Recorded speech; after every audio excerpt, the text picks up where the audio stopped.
Some memories of ours can last an entire lifetime, and some memories fade very, very quickly.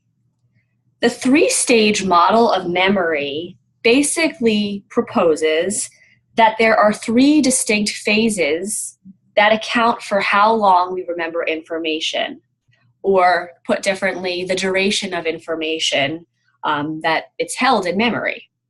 Now, these three stages are sensory, short-term, and long-term memory, and I'm going to go ahead and walk through this three-stage model. So this is a really useful model for understanding the three different stages of memory. And the first stage is what's called sensory memory. So sensory information is coming in. Most of it is visual and auditory. Okay, so our eyes are taking in information, our ears, we're hearing sounds.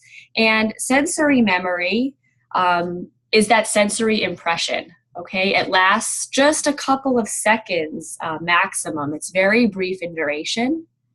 Your sensory memory right now as I'm talking is allowing you to kind of remember what I'm saying as I'm speaking.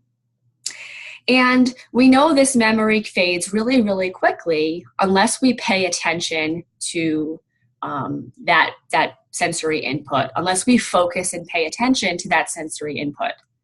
Okay, so sensory memory is the first step, and its storage length is very brief, just a fraction of a second to a couple of seconds maximum. And information is either completely lost or it's attended to, and now we're talking about short-term memory.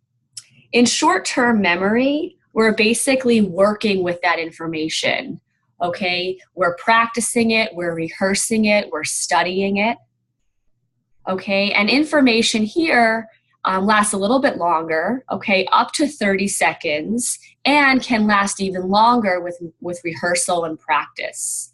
Okay, short-term memory is sometimes called working memory because it's there that we work with the information, rehearsing it, studying it, in the hopes of hopefully storing it into long-term memory.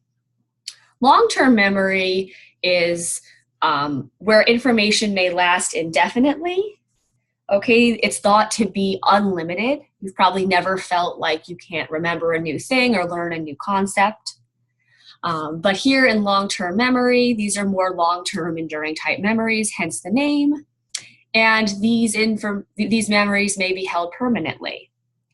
Okay, when we retrieve a memory, when we try to remember that actor's name, or we try to remember an equation that we studied for a math class, that's the retrieval process. Now that information is brought back into short-term memory, okay? And a really important point that people don't realize is that just because you have something in long-term memory, it doesn't mean that it can't be changed.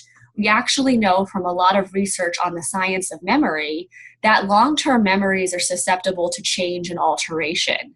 Okay, they can be altered and influenced when we retrieve them and use them in a new context. So we're going to talk more about that, specifically how that research applies to things like eyewitness testimony. But for right now, you should be familiar with the three-stage model of memory.